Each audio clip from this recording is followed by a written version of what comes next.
আমরা জাতিতে মুসলমান, জোরে বলেন কি? জোরে বলেন আমরা কি? মুসলমান। আমরা জাতিতে মুসলমান। মুসলমানের প্রত্যেকটা কার্যক্রম, তার কথাবার্তা, সর্বক্ষেত্রে মুসলমানিত্ব প্রকাশ পেতে হবে।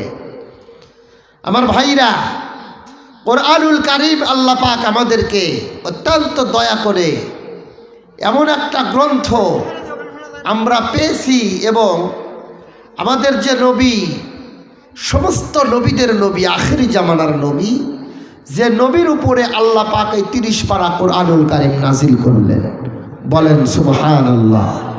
আমার মুসলমান ভাইরা, আমরা এই কোরআনের পক্ষের মানুষ না বিপক্ষের মানুষ?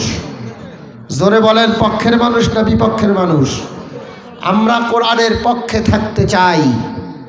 আমরা কোরআনের পক্ষে, কোরআনের সাথে, কোরআনের জন্য আমরা প্রয়োজনে নিজের জীবনের শেষ বিন্দু রক্তটা দিলেও যদি আমাদের দেওয়ার যদি প্রয়োজন হয়, আমরা দিতে রাজি আছি।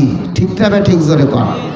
আমার মুসলমান ভাইরা, আপনারা মনে করবেন যে হয়তো বাংলাদেশের জমিনে কোরআনুল কারীম এবং কোরআন হাদিসের কথা বলা খুব একটা সহজ। বিষয়টা এমন না। এখনো এমন পরিবেশ সৃষ্টি হয় নাই। বাংলাদেশ যদিও দ্বিতীয়বারের মতো, আমরা বাংলাদেশি যারা, আমরা বাংলার জনগণ বারবার বলতেছি, ৭১-এর স্বাধীনতার পরে ২০০০ আমার ভাইরা ২৪ সালে আমরা নতুন স্বাধীনতা লাভ করেছি। কিন্তু এখনো আমরা বিশ্বের দিকে তাকাইলে, বাংলাদেশের দিকে যদি আমরা তাকাই, বাংলার আলাসা কালাসা বিভিন্ন জায়গায় ওলামায়ে কেরাম এবং যারা নবীদের উত্তরসূরি, তারা যখনই কোরআন হাদিসের সত্য কথা, ন্যায্য কথাগুলো বলতে যান, তখন তারা বিভিন্ন জায়গায় তারা বাধার সম্মুখীন হয়। ঠিক কিনা জোরে বলেন?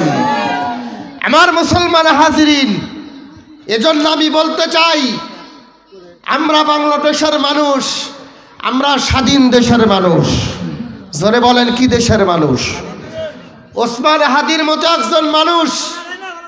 আমার মুসলমান ভাইরা, বাংলাদেশের ভিতরে খেয়াল করেন, বাংলাদেশের ভিতরে আমার ভাইরা এরকম শহীদ, এরকম মায়ের সন্তান দ্বিতীয়টা হয়তো জন্ম নেবে না। আমার ভাইরা, আমি আপনাদের কাছে বলতে চাই, ওসমান হাদি তিনি একজন ভালো পরিবারের আলেম। যে পরিবার, তিনি একজন হাফেজে কোরআন, তিনি একজন আলেম, তিনি অগাধ জ্ঞানের অধিকারী। আমার ভাইরা, তাকে যে বাংলাদেশ থেকে শহীদ করা হলো, তাকে গুলিবিদ্ধ করে দুনিয়ার থেকে বিদায় করা হলো, আমি আপনাদের কাছে প্রশ্ন রাখতে চাই, ওসমান হাদির কোনো দোষ নাই। দোষ একটাই, বাংলাদেশে ইসলামের পক্ষে সে কথা বলেছে। ঠিক কিনা জোরে কোন? আমার মুসলমান ভাইরা, সুতরাং আমরা এখনো নিশ্চয়তা পাইতেছি না।